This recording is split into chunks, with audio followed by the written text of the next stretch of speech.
Hello and welcome to International Trade and Capital Flows. This reading contains quite a few definitions, quite a lot of chat, but the main portion really is about the benefits and drawbacks of international trade. So without further ado, let's start off with some basic definitions which you need to learn and tell the examiner. Probably the most important points are the two at the bottom which highlight the differences. But at the top is GDP, gross domestic product. I would imagine that's the one you're most familiar with. That is the value of goods and services produced within a country's borders. So GDP, gross domestic product, it's within your country, hence domestic. As opposed to gross national product, that's the value of goods and services produced by your nation's citizens. So national, anybody who is one of your citizens will be included within GNP. So the differences, as I mentioned there, the important things, if you look at GNP, as long as you are a citizen of that country, even if you are working abroad, earning on capital abroad, you are part of GNP. That would not be the case for GDP. And conversely, it does not include capital owned by foreigners or returns on capital owned by foreign citizens. So that's the difference between GDP and GNP. Gross domestic product, as long as it's within your borders, whether it be your citizens or foreign citizens, doesn't matter. GNP, it has to be your citizen, whether they're still in your country or overseas. GDP, you'll be most familiar with because it is the preferred measure of a country's performance. Right, let's move on to the benefits costs of international trade. As I say, that is the main focus of this reading. Benefits, well, lower cost to consumers of imports will justify that. We'll see how that works shortly. Higher employment, higher wages, profits for exporting industries. Huge benefits. Costs, if they can be called costs, displacement of workers. So you lose jobs domestically and those jobs go overseas elsewhere. And lost profits in industries competing with imported goods. So companies overseas make those profits. The general view of economists taking a global stance, the benefits outweigh the costs. After all, as a job is a job is a job wherever it happens to be in the world. So if you're ever in doubt in the exam in this syllabus and you're trying to tip one way or the other, always go towards international trade being a benefit. To illustrate, well, let's look at absolute and comparative advantage. Way back when economics was invented, we're talking 1800s, it was all about absolute advantage. You have the absolute advantage in producing a good if you are the lowest cost producer in terms of resources you use to make that good. However, as economics advanced, it became apparent that we should be looking at comparative advantage. Comparative advantage means you are the lowest opportunity cost producer. And we need to focus on the law of comparative advantage. It says that trade makes everybody better off. Countries should specialize. Specialization comes with efficiency gains. You should specialize in goods you produce most efficiently, and that means looking at opportunity cost. So specialize in those goods, trade for others. The outcome will be increased worldwide output and nobody individually being worse off. It is a kind of chat, LOS, but it's worth seeing some numbers just to make it dance to life in front of your eyes. So here we go with an example of England and Portugal. We've only got two goods, just to keep it simple, cloth and wine. And what we've got is the labor per unit required to make cloth and wine. So it costs us, for example, 100 labor to make a single unit of cloth. You can call that hours if you like. I'm going to refer to it as a cost. So let's imagine that's 100 hours, and we're paying labor rather handily $1 an hour. So it's $100. That's what it costs you to make that cloth. 100 hours at $1 an hour. Whereas to make wine in England, it would take us 110 hours. That's the idea. Portugal, you can see, in both cloth and wine has the absolute advantage. Compared to England, it takes Portugal only 90 labour hours as opposed to 100, and only 80 as opposed to 110 to make wine. So back in the bad old days, that is pretty much where the argument would stop, and your economist would say to you, look, Portugal does everything better, therefore, what could be the possible gain to Portugal from trading? Well, we'll explain to that old school economist using comparative advantage. Comparative advantage states this: England has the comparative advantage in cloth using opportunity cost. What does that mean? Well, look at England making cloth.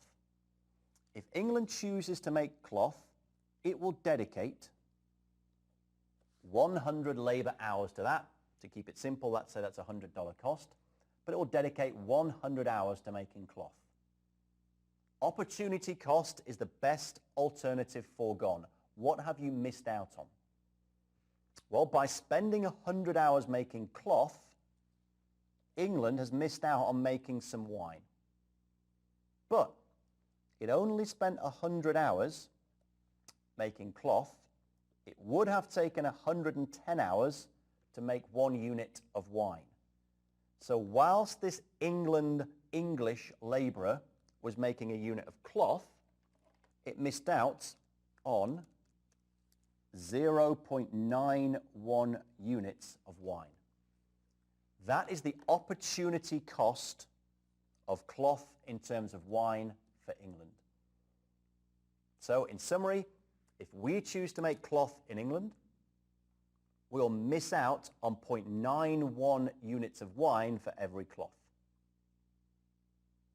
Compare that to Portugal. If Portugal decides to make cloth, it takes 90 hours. What could Portugal have done with those 90 hours? Well, 90 hours making cloth, if those hours had been spent making wine, well, quick calc again.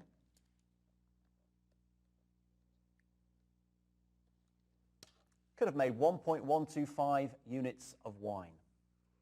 So the opportunity cost of cloth in Portugal, in terms of wine, is 90 over 80, 1.125. This is the opportunity cost of cloth. It is lowest for England. Therefore, we say England has the comparative advantage in cloth. Now, if you did exactly the same calculation for wine, you'd work out the opportunity cost of wine in terms of cloth. You'll find it's 80 over 90 for Portugal, whereas 110 over 100 for cloth in England. So Portugal has the comparative advantage in wine. If Portugal decides to focus on wine, it is missing out on only 80 over 90 units of cloth, whereas if England decided to focus on wine, it would be missing out on 110 over 100 units of cloth. Portugal has comparative advantage in wine. So, the law of comparative advantage tells us Portugal should specialize in wine, lowest opportunity cost. England should specialize in cloth, again, lowest opportunity cost, and both will be better off. In addition, specialization gives you economies of scale, efficiencies, and you'll get better at it. Now, it is just to distinguish LOS, but I think it's worth just having those numbers in your head and seeing how it works. But on the very top level, make sure you can distinguish between absolute and comparative. Don't let anyone fool you in the exam by saying, oh, this country has the absolute advantage in all goods, it therefore cannot gain from trade. Not true. It's a comparative advantage. Okay, some models of trade, two to look at. Ricardian and the Heckscher-Ohlin model. Pretty easy to remember here. The Ricardian model, credited just to Ricardo, one creator, hence one factor of production. Heckscher Erlin, 2 economists credited, 2 factors of production. So easy to remember to start with. Ricardian says quite simply this: labour, let's assume, is the only factor of production, so it's fairly restrictive. Everything in the world is going to be handmade. So labour is the only factor of production.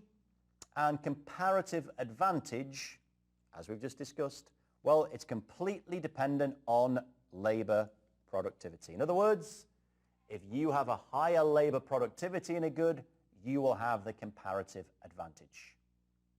Pretty straightforward. HO model is slightly more entertaining. 2 factors, capital and labour. Comparative advantage now depends on the relative amount of each factor possessed by a country. So in the Ricardian model, it is simply labour productivity. In the HO model, it is the relative amount of each factor. And we'll just put a bit more flesh on that on the next slide. The conclusion: there is a redistribution of wealth between the 2 factors of production due to international trade. It's what we call a derived demand. Don't need that phrase, but it's just quite nice in your head, I think, to make it stick. Due to international trade, a derived demand. The idea is this. Let's say, for example, you are a developing economy. If you're a developing economy, your more abundant resource is labor. So huge labor force, not much capital. Huge labor force, not much capital. So labor is the more abundant resource. What will happen is that the economy will focus on more labor-intensive industries. Let's say, for example, fabrics. So you focus on fabrics, on that labor-intensive product, and you get a derived demand from international trade for that product. That redistributes wealth back to the labor force, making these highly desirable now labor-intensive products. And hence the price, due to that derived demand, the price of that more abundant resource, in my example labor, will increase. It results in a wealth transfer from the scarce resource to the abundant, to the labor force in my example. So Ricardian HO model, bit more detail in the HO model to look at. Next up, the meat of this reading. The idea of trade restrictions and the general conclusion that they're bad in all of their forms. We will look at a couple of arguments in favor, but they are fairly sparse. But let's list them out first of all, define them. First of all, a tariff, tax imposed on imported goods. So if it comes through the port, there's a tariff whacked on it. Benefit to the government. They're putting a tariff in place and collecting it. That's a nice little earner for the government. Quota, a restriction, a limitation on the quantity of goods imported. Again, not great. Quota means restricting imports. You're going to force up the price. Either of these two will cut down the imports, force up the price. Export subsidies, payments by governments to domestic exporters. You subsidize your domestic exporters, means they can export cheaply. Trying to boost your exports. A minimum domestic content, well, that specifies a required proportion of any given product to be sourced domestically. And finally, it's kind of from the other side of the coin, if you like, a voluntary export restraint, VER. That's an agreement by an exporting country to limit the quantity of goods they will export to an importing country. So compare the VER to the quota. The quota is the domestic government saying you are not allowed to import more than 3 million tons into my economy. By putting a quota in place, restricting the amount of imports, restricting quantity, you will force up the price. Well, exporting countries may look at this and think, well, actually, that's quite a good idea, as Japan did with cars some time back. You say, right, well, I'm going to voluntarily cut the amount that I will export and put into your country. Then by cutting the amount, I can force the price up and gain. So the VER, it's the exporting country that gains. That's the idea. Might not be the case with the quota. Depending on how the domestic government copes with a quota, it might be that the government can actually charge a license on that quota and scoop the extra revenue. Okay, let's look at the impact. Not seen one of these diagrams for a while, so this is welcome. Quantity versus price, your classic supply and demand diagram. But what we've got on here is domestic supply and domestic demand. So domestic supply at this given world price is QD domestic demand and QS domestic supply there. So given that world price, that's what our suppliers domestically are willing to supply. So at that price, we get QS1. However, given such a low world price, our consumers domestically are demanding QD1. Obviously, there is a shortfall, a gap, filled with imports. So our domestic demand gets completely filled all the way up to here with domestic supply and the rest of it with imports. Okay, worth just filling in old friend consumer surplus. So if we just extend this up to the origin, up to the axis rather there, this entire area here is your consumer surplus, which is nice, assuming we're allowed to import the gap between QD and QS. However, let's put in place a trade restriction. Now, we don't know what that is. It might be a tariff, it might be a quota, but it's some sort of protection. So if it's a tariff, you're just bumping the price up. If it's a quota, you are restricting imports, which forces the price up. Either way, you can see what happens. At that higher price under this protection, there is domestic demand, there's domestic supply. Much smaller gap, which is now filled still with protection, with imports under protection. So it's much smaller. Once again, it's worth just visiting the consumer surplus. You can see the consumer surplus is now just that area there. We've missed out those grey areas. So, first thing to say, the effect of this protection is to reduce the consumer surplus. As a general rule, consumers lose out when you have protection, trade protection in place. Does anybody gain? Well, let's have a look. First of all, you can see pointed out there, this gap, the level of imports, the height, the difference between the world price under free trade and the price now with protection. If that was simply a tariff that the government put in place, well, that tariff revenue, that dark rectangle, is going back to the government. If it was a quota, if this import amount was restricted through a quota which forced the price up,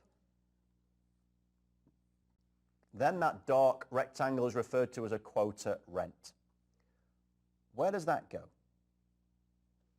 Well, these are imports which are now being sold at a higher price, so it could go to the firm that's, I should say, exporting.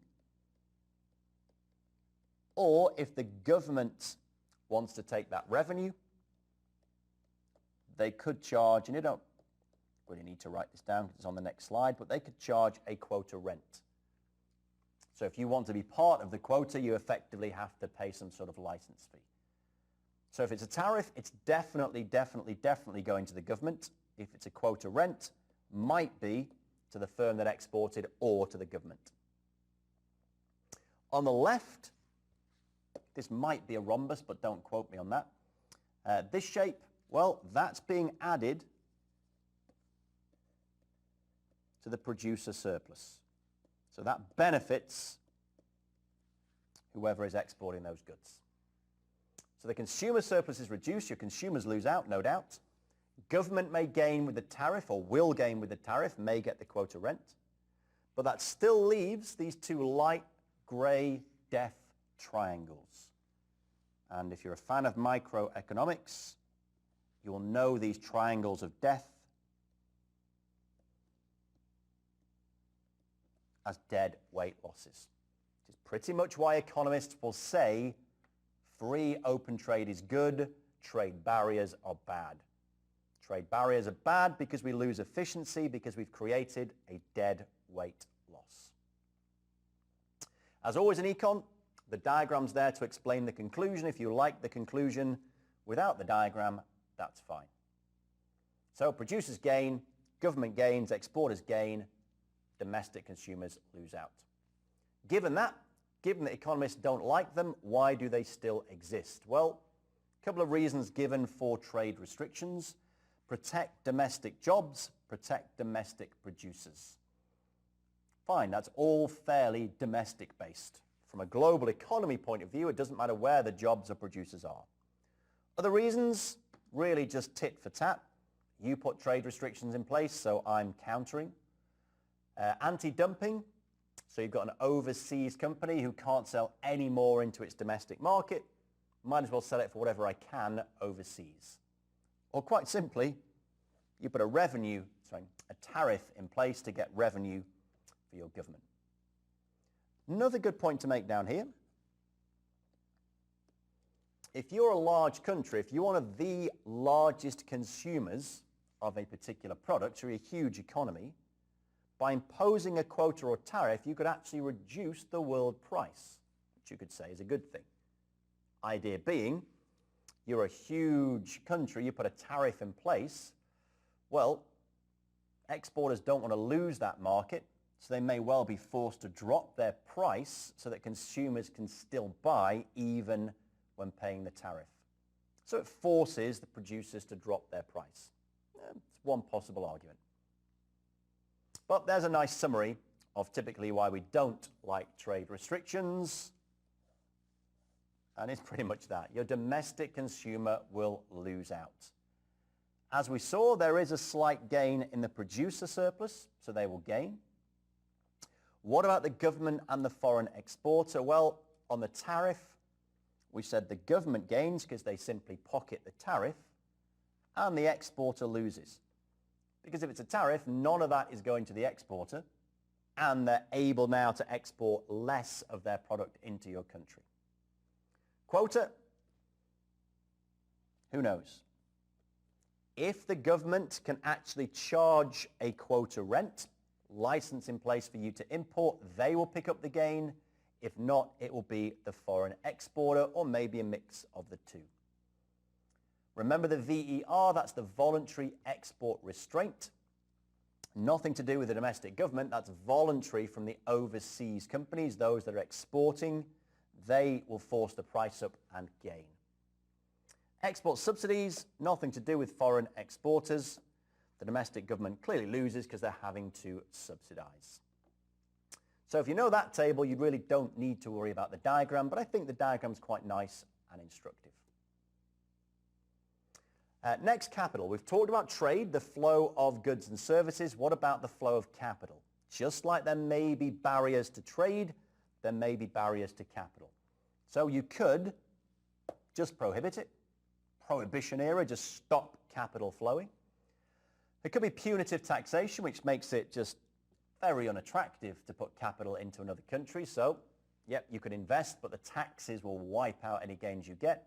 Or you could restrict, put a time limit on repatriation. So if you want to invest in this country, you have to leave it there. You can't take anything out for the next 10 years, let's say.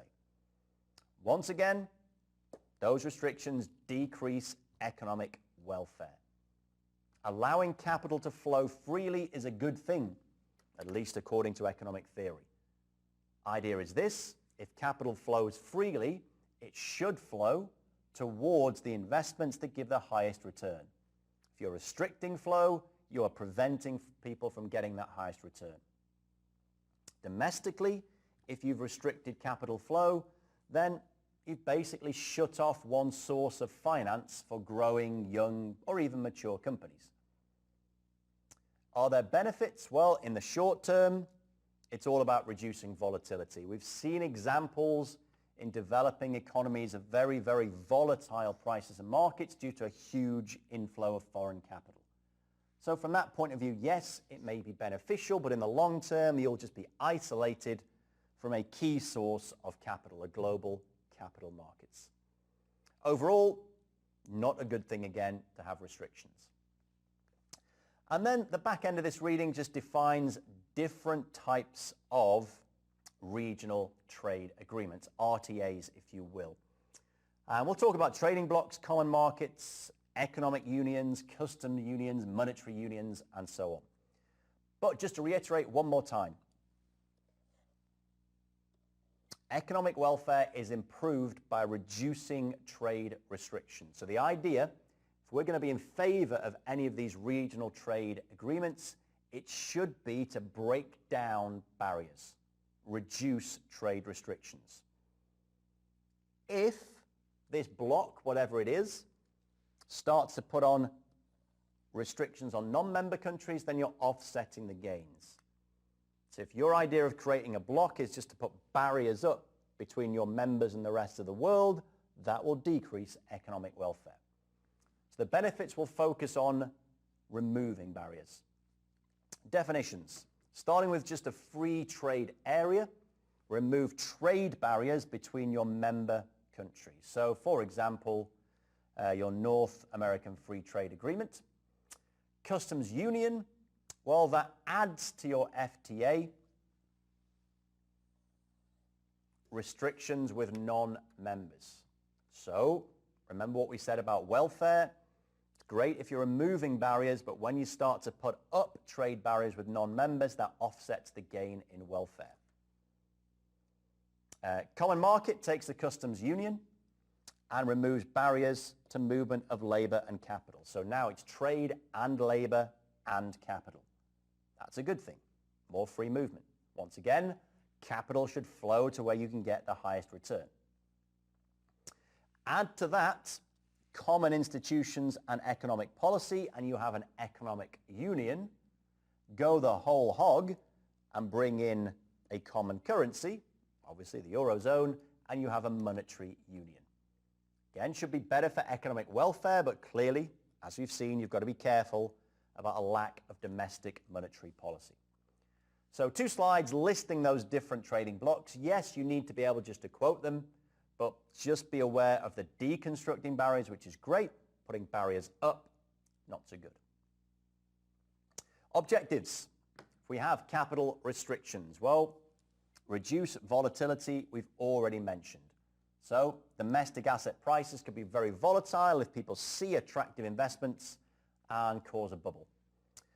Maintain exchange rate targets while still using monetary and fiscal policy for domestic goals.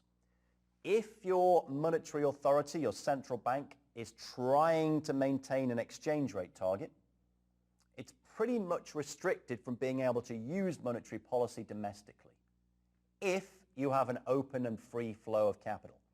Restrict capital flow, you take away a lot of those factors that would move your exchange rate. Gives them a little bit more scope domestically. Could be to keep domestic interest rates low by restricting outflows of capital to higher yielding foreign investments, so prevent it leaving your economy. And could be simply to protect infant or strategic industries. So defense is always one that's quoted. You don't want your defense industry in foreign ownership for, I hope, obvious reasons. Okay, next, the balance of payments, the so-called BOP. Don't make this any more complicated than it is. All we need to do is talk about it, describe this to the examiner, and we're going to look at the impact on the balance of payments using the fundamental relationship from the world of income and expenditure accounting. The BOP is simply a dual effect system, which you'll know about if you've looked at all at accounting. It will balance back to zero. It's got 3 elements: the current, capital, and financial account. Now, absolutely, you need to be able to quote these and what's in there. So the current accounts, merchandise, services, purchases, foreign dividends and interest, and unilateral transfers. Think of your current account as the movement of goods and services. Capital account, sales and purchases of physical assets, natural resources, intangible assets, writing off debt, death duties, and taxes. So current account, goods and services, capital account, physical assets. Now, the only one to be a little bit wary of, current account, goods and services, current account, assets, dividends and interest on those assets flow through the current account. If you like accounting, you could almost think of the capital account as balance sheet items moving around and the current account as your income statement. That may help. If it doesn't, then ignore it. Financial account, domestic-owned financial assets abroad and foreign-owned domestic financial assets. So it doesn't matter if it's the official reserve, government-owned or private. You have to be able to define those to the examiner, but just as importantly, if not more so, over the page, you also need to be able to talk about the influences on the BOP. And look what we have here. And the formula we have here in red at the top of the slide comes from our fundamental relationship, setting income in an economy equal to expenditure. If you're familiar with the fundamental relationship from microeconomics, then you should be happy with it here. If not, just to reintroduce, we're saying X minus M, exports minus imports, it's your trade balance, is equal to private savings, S, plus government savings.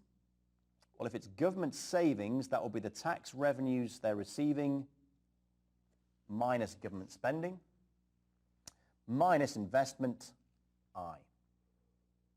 So, if we look on the left-hand side at our trade balance, that's due to savings, private or government, less investment. So the examiner is quite within his rights to start testing you on what will cause a trade balance to be surplus. If it's a surplus, this is positive, or a trade deficit, in which case X minus M is negative. So we look at movements first of all. What if we increase private or government savings? Well, increase private savings, increase government savings. They're both positive on the right-hand side.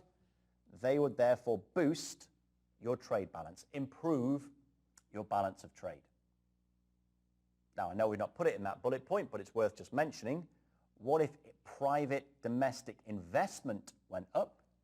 Well, investment here is negative on the right-hand side, so an increase in investment would actually worsen your trade balance. So just bear that in mind, kind of explains this final point. So trade deficit, so we're just thinking in terms of this trade balance getting worse. Well, that could be due to a decrease in private. Yep, this is positive, it goes down, that goes down. Or a decrease in government savings, causes that to go down. Or it could be due to high domestic investment. Well, this is negative, so high investment would indeed bring down your trade balance. And the point is, if you have a trade deficit due to high domestic investment, that's okay. It's less desirable if your trade deficit is caused by low private or low government savings, maybe even a government deficit. That's about it for the balance of payments. We finish off with a couple of international organizations which you need to be aware of. What I'd have on your review sheets to hit a couple of months before the exam, along with all the other lists, is a list of these organizations, what they do, what their aims are. So we have the International Monetary Fund, the IMF, trying to foster monetary cooperation, growth of trade, exchange rate stability, facilitating a multilateral system of payments between economies, and overcome what are hopefully temporary balance of payment difficulties. We've seen some of them persist, certainly in the recent past. World Bank, aiming to fight poverty and to give development assistance. And the World Trade Organization, looking to try and enforce global rules of trade. The idea is to try and go way back to the start of this reading and hammer home the idea that free trade is better for the entire world. So let's break down barriers. Let's get free, smooth trade, try and join in with any disputes and get rid of them, and have a multilateral trading system and agreements in place to try and remove barriers. That's the idea. Main point of the reading, Restrictions are bad. Look at all those different types of restriction and who loses out. Then be able to describe your regional trade agreements, these different international organizations at the end, and a little bit on your balance of payments, and you're good to go.